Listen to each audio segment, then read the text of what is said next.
안녕하세요. 꽃갈매입니다. 구독자 5,000명의 유튜버 제라늄 읽어주는 남자입니다. 방금 전까지 회사 일로 늦게까지 통화를 하고 일을 했는데요. 업무를 처리하는 상황이지만 갑질처럼 느껴지면서 너무나 버겁다는 생각을 하고 있는 꽃갈매입니다.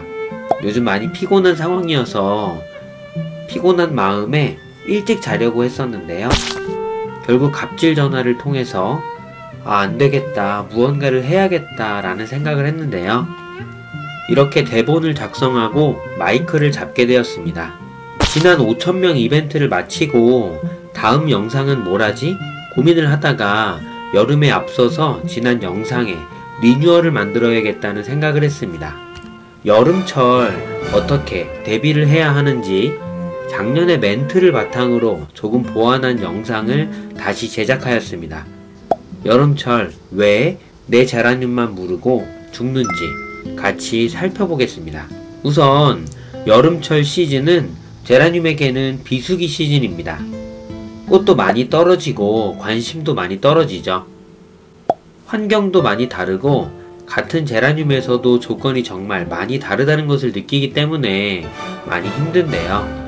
한창 봄에 삽목으로 제라늄을 굴렸었고 이번에 이벤트로 나눔도 하였지만 계속 말씀드렸었죠. 여름에는 조심하셔야 한다는 부분을요. 여름에는 어쩔 수 없이 삽목을 해야 하는 상황, 그런 상황을 제외하면 삽목을 피하라고 말씀을 드렸었는데요. 지금 6월은 여름의 초입이기 때문에 정말 조심하셔야 합니다. 오늘은 우리 집 제라늄도 장마철에 삽목하면 힘들어하는 이유에 대해서 조금 더 얘기해 보도록 하겠습니다. 본론으로 들어가기에 앞서서 구독과 좋아요, 알림 설정 부탁드립니다. 첫 번째, 장마철 현황. 지난 영상에서 꽃과 열매 뉴스에서 곰팡이 현황에 대해서 말씀드렸었죠. 겉으로 잘 키우고 있을 거라 생각했던 화분에서도 안쪽을 살펴보니 곰팡이가 점령하고 있었다는 걸요. 자만하면 큰일 나는 타이밍, 무언가를 너무나 하고 싶은 타이밍이 딱 지금인데요. 6월, 7월 달이죠. 하지만 아무것도 하지 않는 것을 하셔야 합니다. 어렵죠? 하지만 이렇게 어려운 것을 우리는 해냅니다. 왜냐고요? 재태기의 시기가 오고 있거든요. 제라늄 가드닝에 대해서 무기력해지는 시기를 뜻하는데요. 벌써 그분이 오고 있습니다. 5월도 끝을 달리고 있고요. 6월은 거의 이른 장마의 시작, 이제 거의 여름이 오고 있습니다. 두 번째, 펜시 제라늄 여름나기. 최근에 댓글을 주셨던 부분이기도 한데요. 펜시 제라늄도 비슷하게 여름나기를 준비하는데요. 통풍, 간격 설정, 잎이 서로 붙어있거나 하면 쉽게 무르죠. 적당한 물주기, 뼈라늄에 대한 얘기는 다음 챕터에서 하려고 합니다. 특징적으로 설명드리고 싶은 부분은 결국 여름의 키포인트는 변화를 줄이라는 얘기였죠. 여기에 공간적인 부분도 같이 말씀드리고 싶은데요. 위치를 바꾸지 말고 계속 같은 곳으로 제라늄 그리고 펜시 제라늄이 적응하고 버틸 수 있도록 하는 건데요. 같은 위치에서 방향을 돌리고 이런 부분까지 안 하는 것은 아니고 최대한 변화를 줄이는 방법입니다.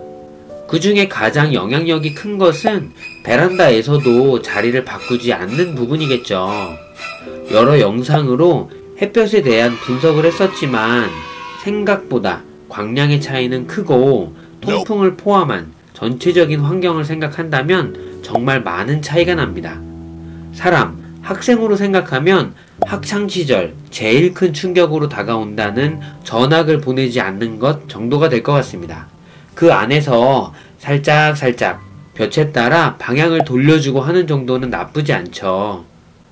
베란다 내에서도 위치에 따라 광량, 통풍의 양 등 많이 차이가 나기 때문에 큰 차이가 없을 것 같지만 실제로는 제라늄 아이에게는 큰 변화일 수 있습니다. 좀 더 자세한 이 부분이 필요하시면 남향 베란다, 동향 베란다 영상을 보시면 좋을 듯 하고요. 노지의 영역은 조금 다른 얘기이지만 베란다, 실내에서의 위치를 여름 동안 동일하게 유지시켜 주시는 것이 좋습니다. 물 금기기 X, 뼈라늄 NO. 제가 말씀드리고 싶은 포인트가 있지만 이것도 개인의 환경 차이가 있기 때문에 참고하시면서 자신만의 방법을 만드셔야 합니다. 저는 여름에도 물을 너무 많이 굶기지 마시라는 얘기를 하고 싶은데요. 즉 뼈라늄에 대해서 반대를 하는 건데요. 최근 다이어트를 한다고 몸무게를 급격하게 줄였다가 다시 찌면서 요요 현상을 제대로 경험을 한 후로는 정말 확실하게 기억을 하고 있죠. 저는 뼈라늄 방식에 대해서는 살짝 부정적인 의견을 가지고 있습니다. 너무 말렸던 제라늄 아이들이 골골대는 상황을 보면서 저만의 방법으로는 어느 정도는 물을 주자는 생각을 하게 된 것이죠. 화분의 흙이 마른 것을 보면서 화분의 무게를 들어보기도 하고요. 확인하는 방법이 있었죠. 화분의 무게를 이용해서 조금 어이없는 방법으로 물 주는 타이밍을 잡으려고 노력했던 영상이 궁금하시다면 우측 상단을 클릭하시면 됩니다. 저울을 이용해서 직접 무게를 측정해보기도 했었죠. 너무 말린 제라늄의 뿌리는 그 상황에 익숙해져 버려서 다시 물을 줘도 몸살이 나는 경우가 많았죠. 만약에 말린다면 다시 물을 줄 때 정말 조심조심 줘야 하는데요. 이 부분이 많이 어렵기 때문에 저는 여름에도 물을 굶기지 않는 방식을 선택하였습니다. 사람도 오랜 기간 금식 이후에 갑자기 음식을 섭취를 잘못하면 생명에 위험이 있을 수 있다는 얘기를 들었거든요. 비슷한 상황이라 생각이 됩니다. 하지만 솔직히 정답은 없는 개념이고요. 열린 질문과 답이라고 봐야 합니다. 각 집안의 환경, 그리고 노후도에 따른 베란다의 습기 상태 등 다른 변수가 너무나 많거든요. 모든 환경이 다르기 때문에 무조건 이 조건이 맞습니다 이렇게 말할 수는 없죠. 어렵죠. 저의 경우는 완전히 말린 뼈라늄의 경우 다시 회복을 하고 성장을 하는데 조금 힘들어하는 느낌을 많이 받았고요.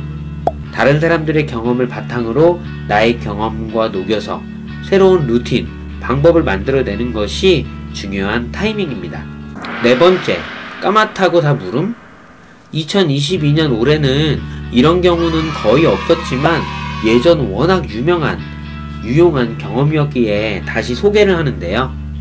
정말 놀라운 사실 중에 하나는 검정색으로 아래부터 줄기가 변했다고 해서 다 물음은 아니라는 사실이죠.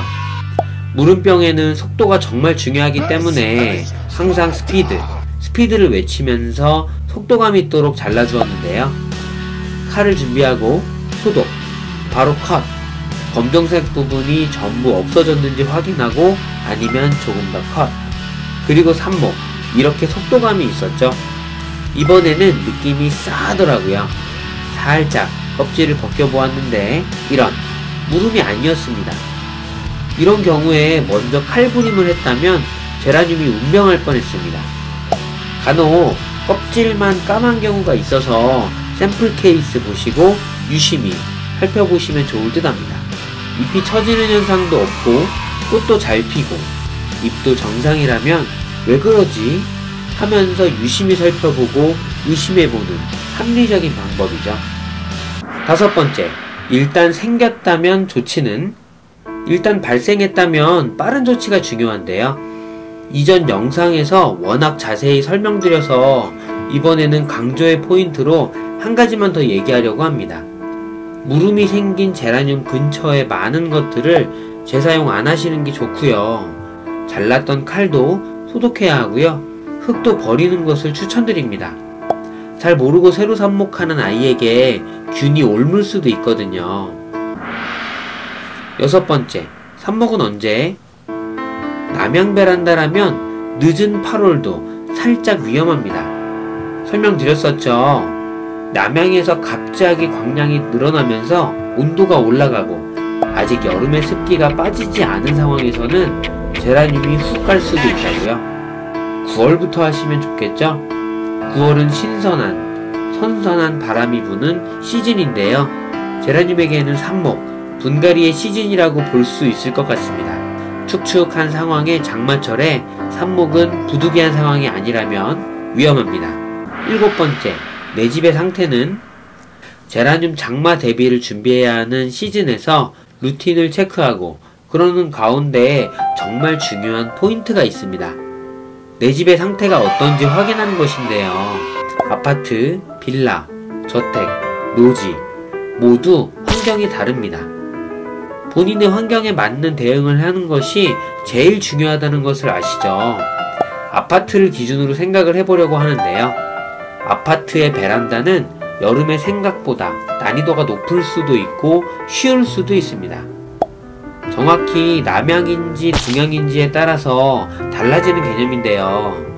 오히려 여름에 식물 등이 필요한 상황이 생기죠. 왜냐고요? 남향 베란다의 장점은 여름에 볕이 깊이 들어오지 않는 건데요. 해가 높기 때문에 볕이 덜 들어와서 생각보다 실내에서 시원하다는 느낌을 받는 것이죠. 정확히는 초여름, 늦여름이 살짝 무서운데요. 예전 남향 베란다와 동향 베란다 영상에서 조금 더 자세한 내용을 보실 수 있습니다. 궁금하신 분은 우측 상단에 카드를 클릭 부탁드립니다. 8번째, 통풍을 위한 방법, 마통풍. 위에서 설명한 집의 구조와도 어느 정도 연관이 있는데요. 식물에 정말 중요하고 특히나 여름에 정말 중요한 통풍과 관련해서도 구조를 신경 쓰고 살펴보아야 합니다. 최고 중에 최고는 자연풍이라는 것을 우리는 알고 있지만 집의 구조에 따라서 쉽지 않은 경우도 있죠. 같은 남향 구조의 아파트에서도 2베이와 3베이에서 큰 차이를 느꼈습니다. 물론 세세한 구조의 차이는 존재하겠지만 저의 경우는 2베이에서는 마통풍이 제대로 되기 힘들었죠. 가능은 하지만 북향 작은 방의 문을 계속 열어놓아야 하는 상황이라 마통풍은 되지만 조금 약했는데요. 하지만 이번에 3베이 구조의 아파트로 이사오면서 마통풍 측면에서는 정말 최고의 환경이 되었습니다. 바람이 정말 제대로 불죠. 맞바람이 정말 중요한 팩트가 되었는데요. 그래서 아마도 올해는 서큘레이터나 툴의 도움을 적당히 받으려고 하는데요. 작년에 에어컨을 거의 24시간 풀로 여름에 사용했었던 기억이 있지만 올해는 정말 꼼꼼하게 온도를 관찰하면서 살펴보도록 하겠습니다. 설치비가 비쌌지만 에어컨도 미리미리 설치를 해놓았죠. 왜 사람들이 신규 아파트에 살고 싶어 하는지, 구조가 좋은 집에 살고 싶어 하는지에 대해서, 그리고 아파트를 고르면서 구조를 보는지에 대해서 가드닝과 연관지어서 생각을 해보았습니다. 여기까지 여름 대비 영상을 살펴보셨는데요. 다음에 더욱 좋은 영상으로 찾아뵙겠습니다. 영상이 유익하거나 좋았다면 좋아요를, 싫었다면 싫어요를 부탁드립니다.